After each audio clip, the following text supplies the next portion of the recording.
It was a Motel 6 on I-80 just west of Lincoln, Nebraska. The snow that began at mid-afternoon had faded the signs of virulent yellow to a kinder pastel shade as the light ran out of the January dusk. The wind was closing in on that quality of empty amplification one encounters only in the country's flat midsection, usually in wintertime.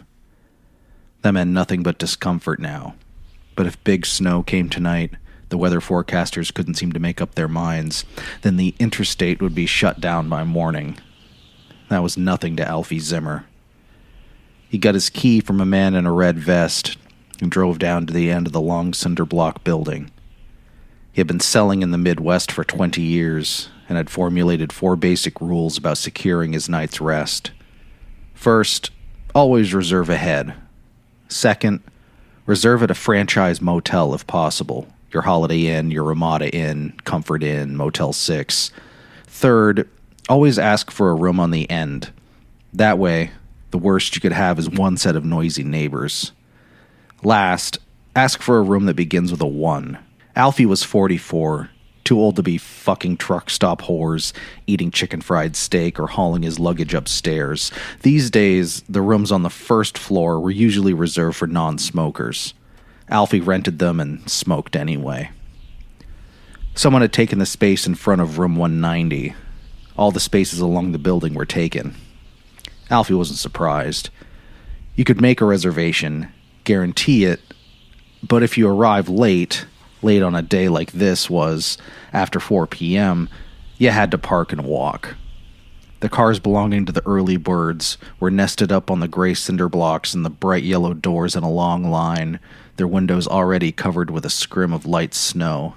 Alfie drove around the corner and parked with the nose of his Chevrolet pointed at the white expanse of some farmer's field, swimming deep in the gray of day's end. At the farthest limit of vision, he could see the spark lights of a farm. In there, they would be hunkered down. Out here, the wind blew hard enough to rock the car. Snow skated past, obliterating the farm lights for a few moments. Alfie was a big man, with a florid face and smoker's noisy respiration. He was wearing a topcoat, because when you're selling, that's what people like to see. Not a jacket. Storekeepers sold to people wearing jackets and John Deere caps. They didn't buy from them. The room key lay on the seat next to him. It was attached to a diamond of green plastic. The key was a real key, not a mag card. On the radio, Clint Black was singing Nothing But the Taillights. It was a country song. Lincoln had an FM rocker now, but rock and roll music didn't seem right to Alfie. Not out here, where if you switched over to AM, you could still hear angry old men calling down hellfire. He shut off the engine, put the key to 190 in his pocket, and checked to make sure he still had his notebook in there, too. His old pal. Save Russian Jews, he said, reminding himself. Collect valuable prizes. He got out of the car and a gust of wind hit him hard, rocking him back on his heels, flapping his pants around his legs, making him laugh a smoker's surprised rattlebox laugh. His samples were in the trunk, but he wouldn't need them tonight.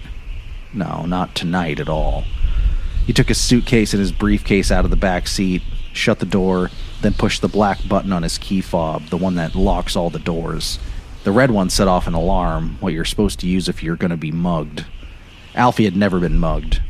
He guessed that few salesmen of gourmet foods were, especially in this part of the country. There was a market for gourmet foods in Nebraska, Iowa, Oklahoma, and Kansas, even in the Dakotas, although many might not believe it. Alfie had done quite well, especially over the last 2 years as he got to know the market's deeper creases. But it was never going to equal the market for, let's say, fertilizer, which he could smell even now on the winter's wind that was freezing his cheeks and turning them an even darker shade of red. He stood where he was a moment longer, waiting for the wind to drop.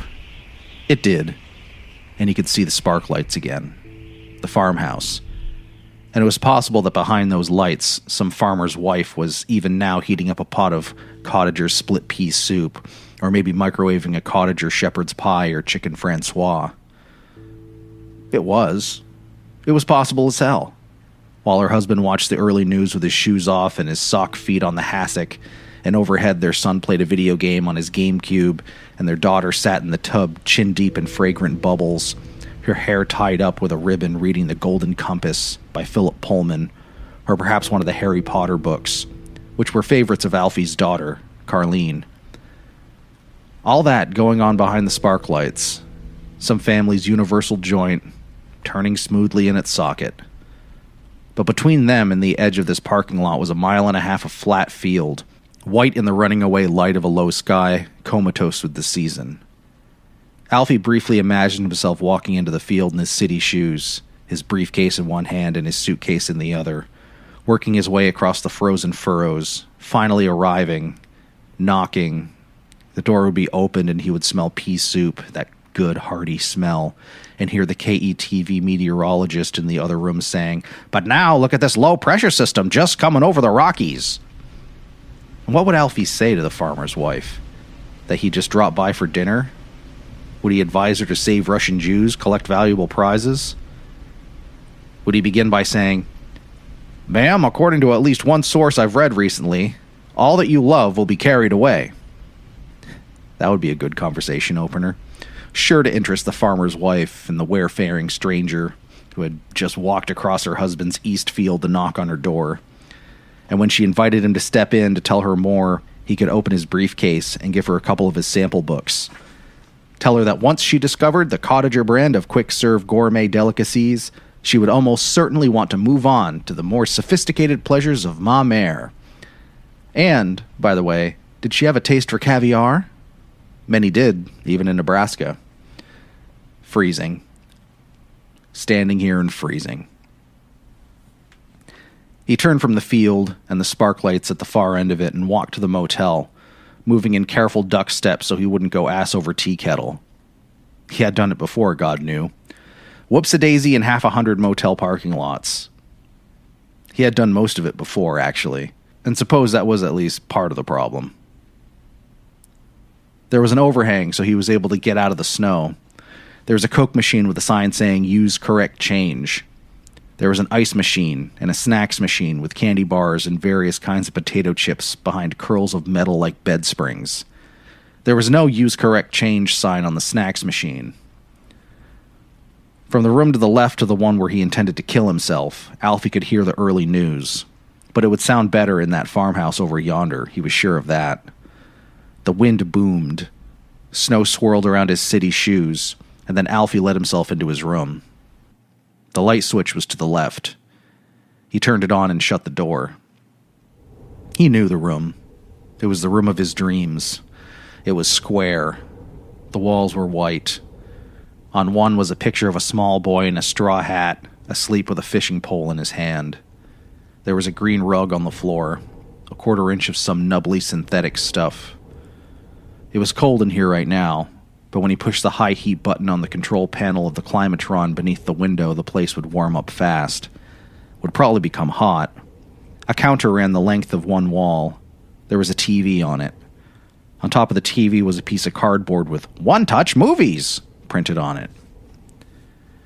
There were twin double beds, each covered with bright gold spreads, that had been tucked under the pillows and then pulled over them, so the pillows looked like the corpses of infants. There was a table between the beds with a Gideon Bible, a TV channel guide, and a flesh-colored phone on it. Beyond the second bed was the door to the bathroom. When you turn on the light in there, the fan would go on too. If you wanted the light, you got the fan too. There was no way around it. The light itself would be fluorescent, with the ghosts of dead flies inside. On the counter beside the sink, there would be a hot plate and a Proctor Silik electric kettle and little packets of instant coffee. There was a smell in here, the mingling of some harsh cleaning fluid and mildew on the shower curtain. Alfie knew it all. He had dreamed it right down to the green rug, but that was no accomplishment. It was an easy dream. He thought about turning on the heater, but that would rattle too. And besides, what was the point? Alfie unbuttoned his top coat and put his suitcase on the floor at the foot of the bed closest to the bathroom. He put his briefcase on the gold coverlet. He sat down the sides of his coat spreading out like the skirt of a dress. He opened his briefcase, thumbed through the various brochures, catalogs, and order forms. Finally, he found the gun. It was a Smith & Wesson revolver, .38 caliber. He put it on the pillows at the head of the bed. He lit a cigarette, reached for the telephone, then remembered his notebook. He reached into his right pocket and pulled it out. It was an old spiral, bought for $1.49 in the stationery department of some forgotten Five and Dime in Omaha or Sioux City or maybe Jubilee, Kansas. The cover was creased and almost completely innocent of any printing it might have once borne. Some of the pages had pulled partially free of the metal coil that served as the notebook's binding, but all of them were still there. Alfie had been carrying this notebook for almost 7 years, ever since his days selling the Universal Product Code readers from Simon X. There was an ashtray on the shelf under the phone. Out here, some of the motel rooms still came with ashtrays, even on the first floor. Alfie fished for it, put his cigarette on the groove, and opened his notebook. He flipped through pages written with 100 different pens and a few pencils, pausing to read a couple of entries. One read, "I sucked Jim Morrison's cock, W/my pouty boy mouth, Lawrence, Kansas." Restrooms were filled with homosexual graffiti, most of it tiresome and repetitive, but pouty boy mouth was pretty good. Another was, "Albert Gore is my favorite whore, Murdo, South Dakota." The last page, 3/4 of the way through the book, had just 2 entries. "Don't chew the Trojan gum, it tastes just like rubber, Avoca, Indiana." And "Poopy doopy you so loopy, Papillion, Nebraska." Alfie was crazy about that one. Something about the IEIE. And then boom, you got Y. It could have been no more than an illiterate mistake. He was sure that would have been Mora's take on it. But why think like that? What fun is that? No. Alfie preferred, even now, to believe that IEIE, wait for it, Y, was intended construction. Something sneaky but playful, with a feeling of an E.E. Cummings poem. He rummaged through the stuff in his inside coat pocket, feeling papers, an old toll ticket, a bottle of pills, stuff he had quit taking, and at last finding the pen that always hid in the litter. Time to record today's finds. 2 good ones, both from the same rest area. One over the urinal he had used, and the other written with a Sharpie on the map case beside the Have-A-Bite machine. Snacks, which in Alfie's opinion vended a superior product line, had for some reason been disenfranchised in the I-80 rest area about 4 years ago. These days, Alfie sometimes went 2 weeks and 3,000 miles without seeing anything new, or even a viable variation on something old. Now, 2 in one day. 2 on the last day. Like some sort of omen. His pen had "Cottager Goods, the good stuff," written in gold along the barrel. Next to the logo, a thatched hut with smoke coming out of the quaintly crooked chimney. Sitting there on the bed, still in his topcoat, Alfie bent studiously over his old notebook so that his shadow fell on the page. Below "Don't chew the Trojan gum" and "Poopy doopy you so loopy," Alfie added "Save Russian Jews, collect valuable prizes, Walton, Nebraska," and "All that you love will be carried away, Walton, Nebraska." He hesitated. He rarely added notes, liking his finds to stand alone. Explanation rendered the exotic mundane, or so he had come to believe. In the early years, he had annotated much more freely, but from time to time a footnote still seemed to be more illuminating than demystifying.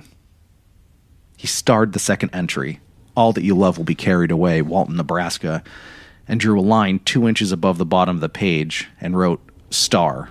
To read this, you must also look at the exit ramp from the Walton rest area back to highway, i.e., at departing transients. He put the pen back in his pocket, wondering why he or anyone would continue anything this close to ending everything. He couldn't think of a single answer. But of course, you went on breathing, too. You couldn't stop it without rough surgery. The wind gusted outside. Alfie looked briefly towards the window where the curtain, also green but a different shade of green, had been drawn.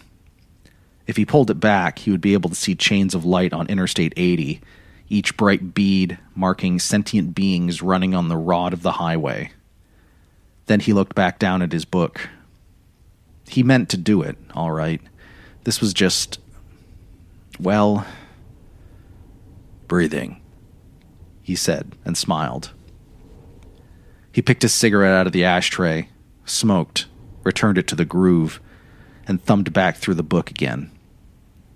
The entries recalled thousands of truck stops and roadside chicken shacks and highway rest areas the way certain songs on the radio can bring back specific memories of a place, a time, the people you were with, what you were drinking, what you were thinking.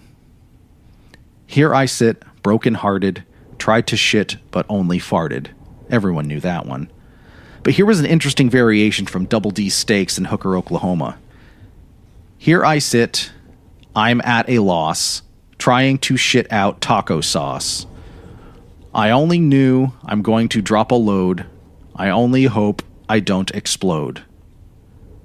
And from Casey, Iowa, where SR-25 crossed I-80, my mother made me a whore, to which someone added in very different penmanship, if I supply the yarn, will she make me one? He had started collecting when he was selling the UPCs, noting various bits of graffiti in the spiral notebook without at first knowing why he was doing it. They were just amusing, or disconcerting, or both at the same time. Yet little by little he had become fascinated with those messages from the interstate, where the only other communication seems to be dipped headlights when you passed in the rain, or maybe somebody in a bad mood flipping you the bird when you went by in the passing lane, pulling a rooster tail of snow behind you. He came gradually to see, or perhaps only to hope, that something was going on here. The E.E. Cummings lilt of poopy doopy you so loopy, for instance, or the inarticulate rage of 1380 West Avenue, kill my mother, take her jewels. Or take this oldie. Here I sit, cheeks a-flexin', giving birth to another Texan. The meter, when you considered it, was odd. Not I-ams, but some odd triplet formula with the stress on the third. Here I sit, cheeks a-flexin', giving birth to another Texan. Okay, it broke down a little at the end, but somehow it added to its memorability. It gave it that final mnemonic twist to the tale. He had thought on many occasions that he could go back to school, take some courses, get all that feet and meter stuff down pat, know what he was talking about instead of running on a tightrope of intuition. All he really remembered clearly from school was iambic pentameter. To be or not to be, that is the question. He had seen that in a men's room on I-70, actually, to which someone had added, the real question is who your father was, dipstick. These triplets now, what were they called?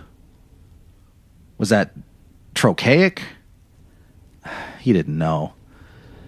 The fact he could find out no longer seemed important.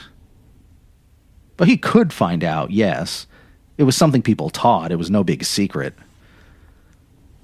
Or take this variation, which Alfie had also seen all over the country. Here I sit, on the pooper, giving birth to a Maine state trooper. It was always Maine. No matter where you were, it was always Maine state trooper.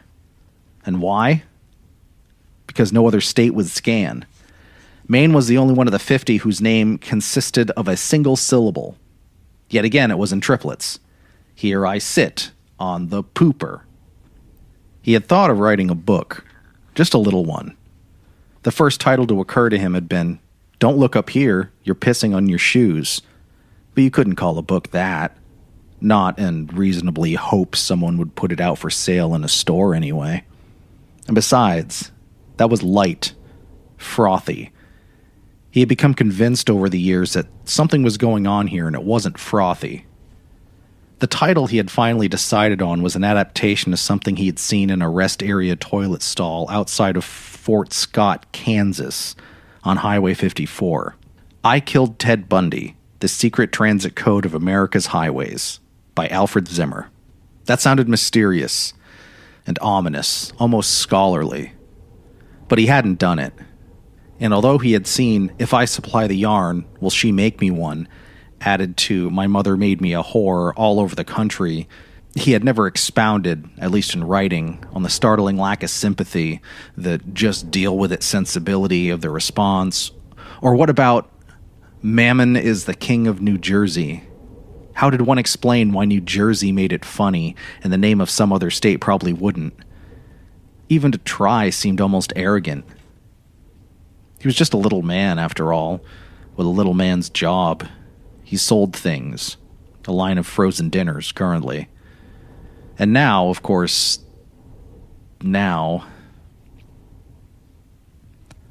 Alfie took another deep drag on his cigarette, mashed it out, and called home.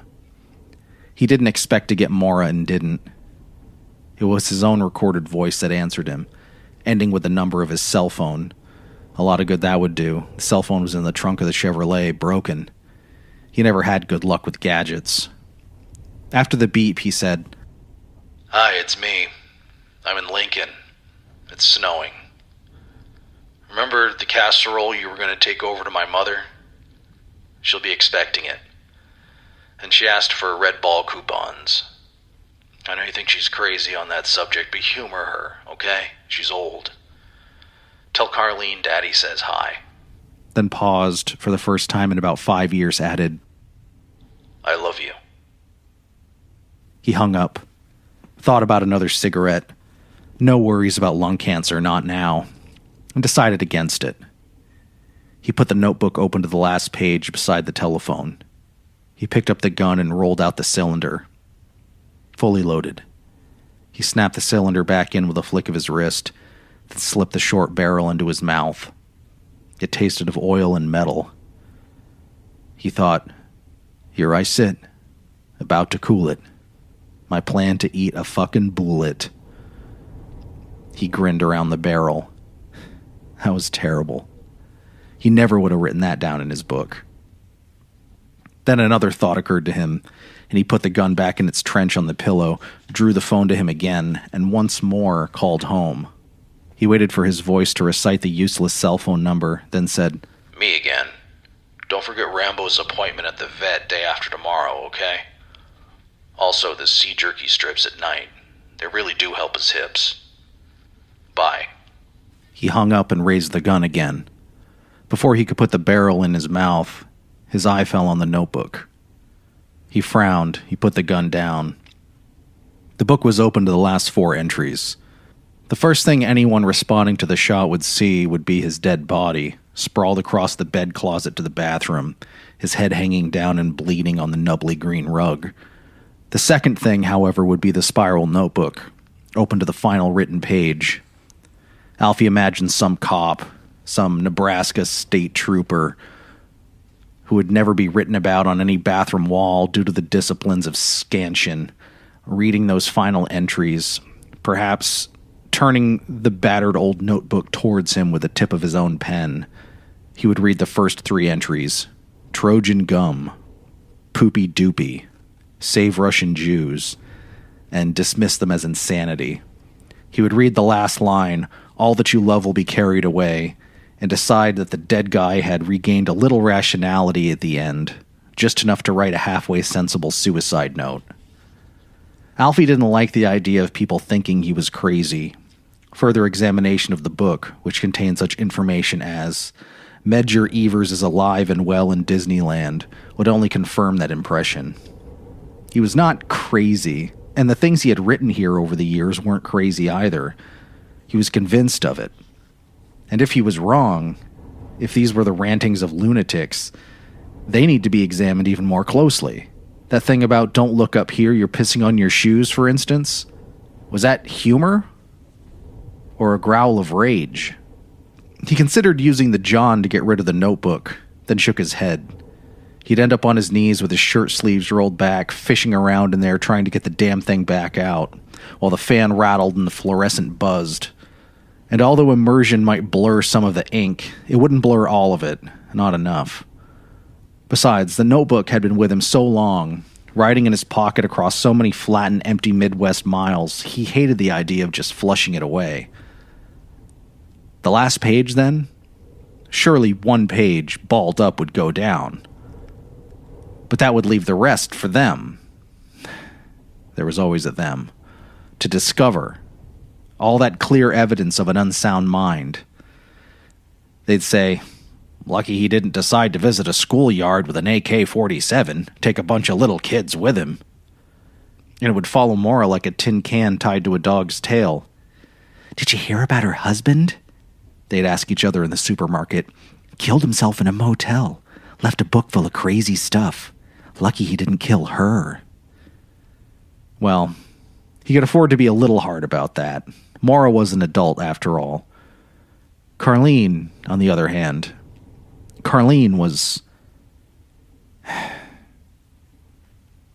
Alfie looked at his watch. At her JV basketball game. That's where Carlene was right now. Her teammates would say most of the same thing the supermarket ladies would say, only within earshot, and accompanied by those chilling 7th grade giggles, eyes full of glee and horror. Was that fair? No, of course not. But there was nothing fair about what had happened to him either. Sometimes when you're cruising along the highways, you saw big curls of rubber that had unwound from the recapped tires some of the independent truckers used. That was what he felt like now. Thrown tread. The pills made it worse. They cleared your mind just enough for you to see what a colossal jam you were in. But I'm not crazy. That don't make me crazy. No crazy might actually be better. Alfie picked up the notebook, flipped it closed much as he had flipped the cylinder back into the .38 and sat there tapping it against his leg. This was ludicrous. Ludicrous or not, it nagged him. The way thinking a stove burner might still be on sometimes nagged him when he got home. Nagged until he finally got up and checked and found it cold. Only this was worse. Because he loved the stuff in the notebook. Amassing graffiti, thinking about graffiti, had been his real work these last years. Not selling price code readers or frozen dinners that were really not much more than Swanson's or Freezer Queen and fancy microwavable dishes. The daffy exuberance of Helen Keller fucked her feller, for instance. Yet the notebook might be a real embarrassment once he was dead. It would be like accidentally hanging yourself in the closet because you were experimenting with a new way of jacking off and got found that way with your shorts under your feet and shit on your ankles. Some of the stuff in his notebook might show up in the newspaper along with his picture. Once upon a time, he would have scoffed at the idea. But in these days, when even Bible Belt newspapers routinely speculated about a mole on the president's penis, the notion was hard to dismiss. Burn it, then? No, he'd set off the goddamn smoke detector. Put it behind the picture on the wall? The picture of the little boy with the fishing pole and the straw hat? Alfie considered this, then nodded slowly. Not a bad idea at all. The spiral notebook might stay there for years. Then someday in the distant future it would drop out. Someone, perhaps a lodger, more likely a maid, would pick it up, curious, would flip through it. What would that person's reaction be? Shock? Amusement? Plain old head-scratching puzzlement? Alfie rather hoped for this last, because things in the notebook were puzzling. Elvis killed Big Pussy, someone in Hackberry, Texas had written. Serenity is being a square, someone in Rapid City, South Dakota had, and below that, someone had written, no, stupid, serenity equals parentheses VA squared plus B if V equals serenity, A equals satisfaction, and B equals sexual compatibility. Behind the picture, then. Alfie was halfway across the room when he remembered the pills in his coat pocket, and there were more in the glove compartment of the car. Different kinds, but for the same thing. They were prescription drugs, but not the sort some doctor gave you if you were feeling, well, sunny. So the cops would search this room thoroughly for other kinds of drugs, and when they lifted the picture away from the wall, the notebook would drop out onto the green rug. The things in it would look even worse, even crazier, because of the pains he had taken to hide it. And they'd read the last thing as a suicide note, simply because it was the last thing. No matter where he left the book, that would happen. Sure as shit sticks to the ass of America, as some East Texas Turnpike poem had once written. If they find it, he said. And just like that, the answer came to him. The snow had thickened. The wind had grown even stronger, and the spark lights across the field were gone. Alfie stood beside his snow-covered car at the edge of the parking lot, with his coat billowing out in front of him. At the farm, they'd all be watching TV by now. The whole famdamly. Assuming the satellite dish hadn't blown off the barn roof, that was. Back at his place, his wife and daughter would be arriving home from Carlene's basketball game. Mara and Carlene lived in a world that had little to do with the interstates, or fast food boxes blowing down the breakdown lanes, and the sound of semis passing you at 70 and 80, even 90 miles an hour like a Doppler whine. He wasn't complaining about it, or hoped he wasn't. He was just pointing it out. Nobody here, even if there is. Someone in Chalk Level, Missouri had written on a shithouse wall. And sometimes, in those rest area bathrooms, there was blood. Mostly just a little. But once he had seen a grimy basin under a scratched steel mirror half filled with it. Did anyone notice? Did anyone report such things? In some rest areas, the weather report fell constantly from overhead speakers, and to Alfie, the voice giving it sounded haunted. The voice of a ghost running through the vocal cords of a corpse. In Candy, Kansas, on Route 283, in Ness County, someone had written, "Behold, I stand at the door and knocked," to which someone else had added, "If you're not from Publishers Clearinghouse, go away, you bad boy." Alfie stood at the edge of the pavement, gasping a little because the air was so cold and full of snow. In his left hand, he held the spiral notebook, bent almost double. There was no need to destroy it after all. He would simply throw it into Farmer John's East Field, here on the west side of Lincoln. The wind would help him. The notebook might carry 20 feet on the fly, and the wind could tumble it even farther before it finally fetched up against the side of the furrow and was covered. It would lie there buried all winter, long after his body had been shipped home. In the spring, Farmer John would come out this way on his tractor, the cab filled with the music of Patti Lovelace or George Jones or maybe even Clint Black, and he would plow the spiral notebook under without seeing it, and it would disappear into the scheme of things. Always supposing there was one. Relax. It's all just the rinse cycle. Someone had written beside a payphone on I-35 not far from Cameron, Missouri. Alfie drew the book back to throw it, then lowered his arm. He hated to let it go. There was truth of it. That was the bottom line everyone was always talking about. But things were bad now. He raised his arm again and lowered it again. In his distress and indecision, he began to cry without being aware of it. The wind rushed around him on its way to wherever. He couldn't go on living the way he had been living, he knew that much. Not one more day. And a shot in the mouth would be easier than any living change, he knew that too.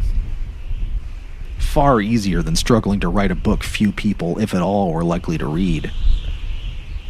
He raised his arm again, cocked the hand with the notebook in it back to his ear like a pitcher preparing to throw a fastball, then stood like that. An idea had occurred to him. He would count to 60. If the sparklights of the farmhouse reappeared at any time during that count, he would try to write the book. To write a book like that, he thought, you'd have to begin by talking about how it was to measure distance in green mile markers, and the very width of the land, and how the wind sounded when you got out of your car at one of those rest areas in Oklahoma or North Dakota. How it almost sounded like words. You'd have to explicate the silence, and how the bathrooms always smell of piss and the great hollow farts of departed travelers, and how in that silence the voices on the walls began to speak, the voices of those who had written and then moved on. The telling would hurt. but if the wind dropped and the spark lights of the farm came back, he'd do it anyway. If they didn't, he'd throw the notebook into the field, go back into room 190, just hang a left at the snack machine, and shoot himself as planned. Either way.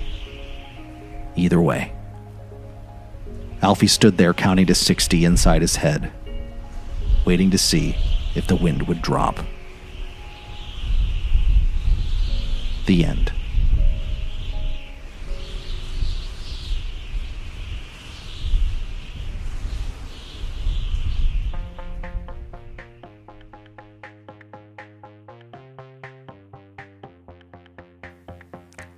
I like to drive.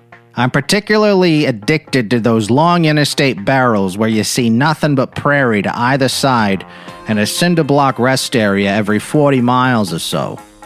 Rest area bathrooms are always full of graffiti, some of it extremely weird. I started to collect these dispatches from nowhere, keeping them in a pocket notebook I got off the internet.